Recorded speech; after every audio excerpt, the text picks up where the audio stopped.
All right, Alexander, let's talk about what's going on in Ukraine. There are some updates on the ground that I'm sure we can get into. I think that the situation in Kharkiv is pretty much as we've been reporting it. That's the way it looks to me. Some sort of a pinning operation, a distraction.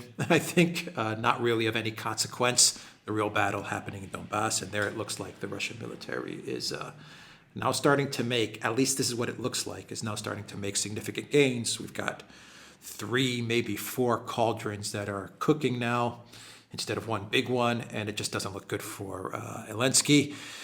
And we have the economic situation where we are seeing a shift now from gas and oil, which was what we were talking about last week, to something that I think has really got the collective West panicking in a big, big way, and that is food and wheat, because the collective West understands one thing, that maybe with oil and gas, maybe they could get away with pulling a fast one on the people and having them propagandized, and maybe they can skate by with rising prices for gas and electricity. Maybe that's what they were thinking.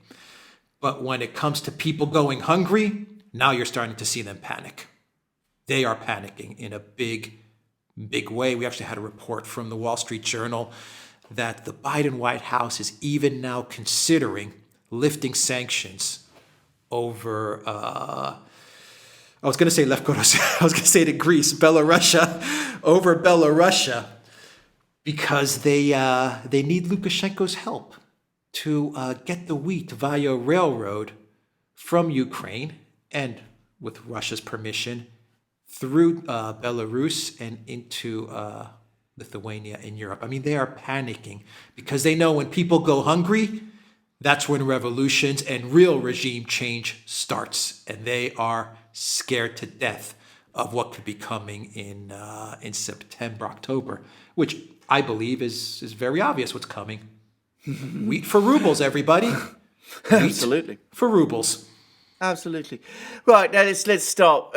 Lots of things to unpack there, but let's begin quickly with the military position. I mean, on Kharkiv, you're absolutely right. The Ukrainians launched their great counteroffensive 2 weeks ago. It became the absolute saturation story in the Western media. What happened was the Russians pulled back. There was no real fighting.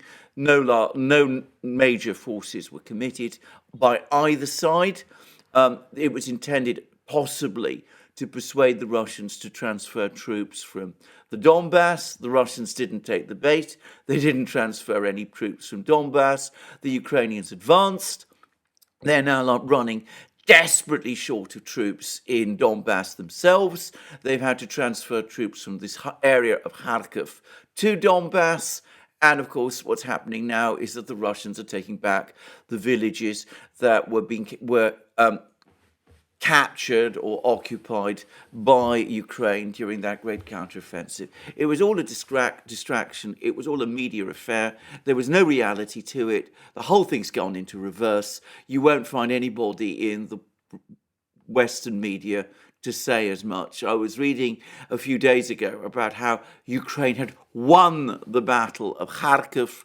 Now that it's all going backwards, you don't find anybody talking about that. On Donbass, you are absolutely right. The pace of events is intensifying. It's clear that in northern Donbass, in Lugansk region, the Ukrainian lines have been broken. The key event was the fall of Popasnaya about a week ago, 10 days ago. And what we see is settlement after settlement, village after village, area after area fall rapidly now under Russian control. And we see that the Ukrainian forces in northern Donbass are now becoming divided up, broken up, and encircled in penny packets. And there's a whole cluster of them. There's the Severodonetsk, Lysychansk cauldron. There is Liman, where the troops there have also been encircled, and there's a number of others. And it's difficult to get a clear sense of the totality of the forces involved, but it looks like we're talking about something like 20,000 people spread out amongst these various pockets, all of which are now surrounded with no hope of rescue. And the Russian defense minister now says Lugansk region will be cleared of Ukrainian troops soon. Of course, he doesn't, again, provide a timeline. So this great series of Ukrainian victories has now come to a juddering reality stop. And it seems this, I've been following some of the websites, some of the commentaries. Even in Ukraine, people are now starting to panic about this. There's increasing talk that recriminations between the high command, the military leadership in Kiev, and the political leadership. Of course, we can't confirm that. But there are the first signs of, well, let's even say panic. There's been talk about Ukraine going through dark times. Zelensky's talking about Donbass having been destroyed. And from the way he's talking, Severodonetsk is being shelled by the Russians for no real purpose. But anyway, it looks like a slow motion collapse in northern Donbass, leading to a further collapse in central and southern Donbass. The Battle of Donbass, I'm not saying it's over, but we're starting to see the route towards its end. So that's the military picture. Oil has been a fiasco. There's been no agreement on the embargo. Italy is actually stepping up oil imports from Russia. Not a reported story. They're now the biggest importer of Russian oil. There's a weird story in the Financial Times about why they're doing it. I think there's a very simple explanation. Italy's now buying the oil and it's transferring it to Germany. Oil for rubles, a disaster. Oil embargo, a disaster. Gas for rubles, everybody signed up to it. So those things have been a total, complete flop. Early this morning, the ruble was trading at 58 rubles to the dollar. Now, it's eased a little off. This is all about, gas purchases and things. But the trajectory now is steadily towards 150 rubles to the dollar. It could come within a few weeks. I'm not saying it's certainty, but again, that's the trajectory of travel. So suddenly we now understand, as you absolutely rightly say, we have a global food crisis. We have a huge global food crisis. Of course, it's not us in the West who's to blame. We haven't created this situation. The inflation that we launched has no part in it. The fact that, we slowed down imports of gas over the summer, last summer, and that we weren't converting gas into chemical fertilizer, that there's shortages of chemical fertilizer all over the place. Well, that's not something we talk about. We don't talk about the fact that we imposed those sanctions on Belaruskali, the big Belarusian producer of phosphates that are essential for fertilizer. We don't talk about any of that. We blame it all on Putin. We say that it's all part of the fact that Putin is now blockading Odessa. We don't provide any of the context. And as you absolutely rightly say, we're coming up with all sorts of desperate ideas. Railways, opening the railways through Belarus. But of course, sending freight, wheat through Belarus to the Baltic ports. I've been actually looking into this. The Baltic ports aren't really geared for this sort of trade.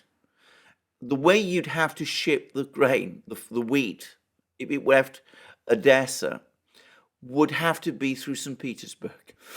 I'm just mentioning this because that's the place where it would have to pass through.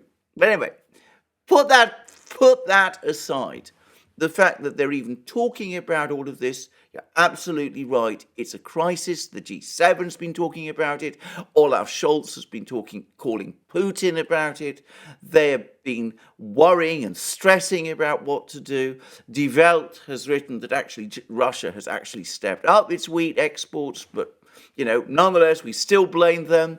India is short of food. Sri Lanka, it's a catastrophe. Food shortages are looming in Europe. I was talking weeks ago about the fact that sunflower oil and rapeseed oil have now disappeared from British supermarket shelves. That's now, by the way, extending to olive oil. The reason lighter olive oils are vanishing is because now that you can't get rapeseed oil and sunflower oil, people in Britain are having to use light olive oils, which is much more expensive, of course, for cooking oils in their place. So that's what's going on there. And you're absolutely right. The very last thing we want in the early spring, in the early autumn, is a rocketing up of food prices across the West. And not just, of course, the West, but the global world. And, of course, that on the eve of the midterms. But, of course, if there's food shortages adding to all the other shortages, well, frankly, it's game over. I mean, you cannot get by without food. I mean, as you rightly said, governments fall, economic crisis happens. You have to, at that point, go to those who can supply the food. And if it's food for rubles, well, you might not like it, but you'll have to lump it. They're not yet at that point yet. They're still coming up with these desperate ploys. The railway lines through Belarus, the lifting of the sanctions on Belarus, the Harpoon missiles to Odessa, all of these things. I mean, can I just say? I mean, again, I'm not a military person, but I gather there's massive technological and problems about Harpoon missiles, and of course, what sending Harpoon missiles to Odessa is going to do is it's going to make this into an even denser war zone. Are you going to send freight ships through an even denser war zone? I mean, it doesn't really make very much sense to me. The one thing they have to do, the one thing they should, of course, do is sit down, negotiate, look for a diplomatic solution to the Ukraine problem, which could still be possible, though with every day that the war continues, that becomes less likely. And why would the Russians negotiate anyway if they're winning? And of course, on top of that, I mean, start thinking about your whole economic war of attrition. It's not going the way you thought. Yeah, the one thing that they can do that they're going to have to do is they're going to have to surrender. I'm not talking Ukraine now. The EU, specifically the EU, is going to have to surrender. And they're going to have to admit that they lost. They won't be able to do it, but they should admit that they lost, because if they don't, then people in the EU and in Europe, including myself, we're going to go hungry. Yeah. We're going to go hungry because they have led us down an impossible path. And Putin has exposed their folly and their weakness. Even Medvedev said that, and I want to get this quote right. God, Medvedev he's on fire. He said that the West is to blame for everything because of its own cosmic cretinism for the looming crisis. They're to blame for the looming crisis. Cosmic cretinism. That is what Medvedev said on a Telegram post. I mean, they've led us down this path. And if they don't reverse gear, people are going to really suffer. And that's when they're going to get onto the streets. Absolutely, you're completely right. That is exactly what's going to happen. And we're seeing this starting, the worry, the fear starting to grow. And as you rightly say, I mean, the midterms in the US are going to be the least of our problems. If food runs out, if there are food shortages in Europe, and by the way, in Britain, because we're desperately exposed to this. We're going to discuss that in another program, but we're desperately exposed to this crisis, perhaps even more than Europe is in some respects.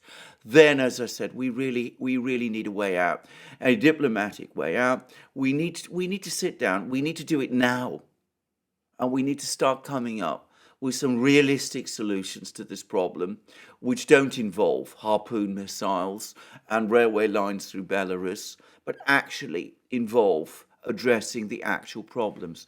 I have to say, there was this extraordinary telephone call between Scholz and Putin a few days ago, which I've already discussed in various programs, but there was a line of it in the German readout that really stood out for me, in which Scholz said that he reminded Putin of Russia's responsibility in global food supply. Now, that comes across to me very much as saying, Russia, just go on supplying us with your food. Go on supplying us with all the things we want, even as we go on piling on the sanctions upon you. Why would the Russians do that? Medvedev said as much. I have to go back to Medvedev. And he said the same exact thing. And let me pull up the quote. One second, I'm going to pull up the quote because he said, actually, I think he said something along the lines, what are we, stupid? I mean, that's literally his quote. Because, and why should, if Russia does wheat for rubles, which they're going to do, they're not cutting off the West from their commodities and their resources, including food. They're just saying, if you want this food, much like we did with gas, you have to get it on our terms and under our full control. No more putting our money and our foreign reserves in your bank so they can get confiscated. You have to do it under our terms. So, Russia, on balance, has been pretty accommodating with regards to gas. And I think they're going to also be accommodating when it comes to food. It's just that the unfriendly nations, well, they're going to have to open up an account in Gazprom Bank, or I don't know, Sberbank, Gazprom Bank. They're going to have to open up a ruble account again, and you're going to have to go through the whole thing. Medvedev said that food for the citizens of Russia is a sacred matter. He also said, and let me get the sanctions interfere with everyone's desire to live a normal, prosperous life. He said the expansion of NATO and the mess with the calculations of debt payments and other things have aggravated the situation. And what interferes the most is the West's own cosmic cretinism. All these hellish sanctions are worthless when it comes to vital things such as food or energy. The West, they've got themselves to blame, he wrote. I mean, there's so much here. He said that the importing countries, the countries that would import, that are importing the food, would have a very difficult time without Russia's fertilizer and wheat, because without Russian fertilizer, only juicy weeds would grow on their fields. And he said, as far as okay, here's the line. He said, on the one hand, this is a direct quote, on the one hand, insane sanctions are being imposed on us. And on the other hand, the West is demanding food supplies. It will not happen. We're not idiots. Yeah. These are direct quotes. Yeah. This is what Medvedev wrote on his Telegram channel. Yes. It's incredible. Well, of course it is. But why is anybody surprised? I mean, what kind of ludicrous sense of entitlement do we have in the West that we think we can impose sanctions on the Russians and that they will simply go on providing us with their oil, wheat and gas on our terms? I mean, it's just, cretinism describes it extremely well. Now, can I just also say, people complain about gas for rubles. There was an extraordinary comment by Tindemans, who is the vice president of the European Commission, complaining about the fact that nearly all the European gas companies are now opening ruble accounts. I mean, you're saying, this is terrible. Why is this happening? What are we? What has become of us? Why are they doing this to us? Well, the reason they're doing this is because we need gas, we need food, we need oil, we need all of these things. I mean, what did they think would happen? Well, I can tell you what they thought that would happen. They thought when they imposed those shock and awe sanctions back in February, Russia would just collapse like a house of cards because it was, it had an economy, a one-dimensional economy, the size of the Galapagos Islands or whatever it is that they always say. And it hasn't turned out like that. Now, I was looking at the latest figures in Russia. I mentioned the ruble having, gone below 60 rubles to the dollar this morning. I was also looking at the inflation numbers, and inflation in Russia was below the aggregate, the accumulated rise in prices in April was below 2%. Now that would translate to, a steep fall in inflation from the double-digit figures in March. The indications are that in May it's going to fall even further, and Putin was talking about inflation having stabilized at normal levels. It's not impossible. We could see some degree of deflation in Russia in the summer, especially with food and energy prices, that the costs will fall. Some commodities will remain more expensive, but it's highly likely now that the inflation figures in Russia will not be, will just, for the whole year, will just be in double figures. They will not be anywhere near the levels that some people were thinking, even as, of course, prices in the West are shooting up. People didn't understand. We've been saying this on many programs on this channel, going back years. People didn't understand the diversity, sophistication of the Russian economy. And at the same time, as I said, they have this bizarre notion, this extraordinary sense of entitlement that, we can sanction the Russians as much as we want, and they'll just go on accepting it, and we'll just go on providing us with all the things we need until we no longer need it. And I mean, cretinism just doesn't convey the full apocalyptic sense of it. I agree with you, by the way. I agree with the point you made. I think that the military outcome in Ukraine will be decided conclusively in Russia's favor over the next few weeks and months by the early autumn. And by the early autumn, the EU will have no real option but to cave, except, of course, it's difficult to see how they can, but look forward to seeing governments across the EU starting to fall. Who's going to get fired because of this incompetence? That's a serious question. Yeah, Olaf Scholz. And also a bit of a not serious question, but who's going to get fired because of this? Yeah, Olaf Scholz, I think, is probably a dead man walking, to be straightforward about this. I mean, election results in Germany have been very bad for the SPD. The CDU-CSU is rising. The Greens, believe it or not, are also rising because, of course, they're getting all the support of all those people who want to take an anti-Russian line at the moment. But I doubt that that is going to be sustained for very long. But Olaf Scholz and his government are surely going to unravel. And I personally would not be surprised if, when the full implications of what the Greens have been up to hit home in the autumn, we see the support implode there too. In Italy, Salvini, the sleeping volcano, has now come out and has been making certain comments about how the sanctions policy is turning out wrong, and we need to go into reverse gear, and we need a negotiated solution. Now, remember, Salvini is a major prop of Draghi's government. So without Salvini's backing, it's difficult to see how this government in Italy, this technocratic government, can continue for very much longer. And there's due to be elections at some point. The brothers look likely they're going to sweep the board in Italy. Well, we'll see. But anyway, things are beginning to look increasingly brittle there.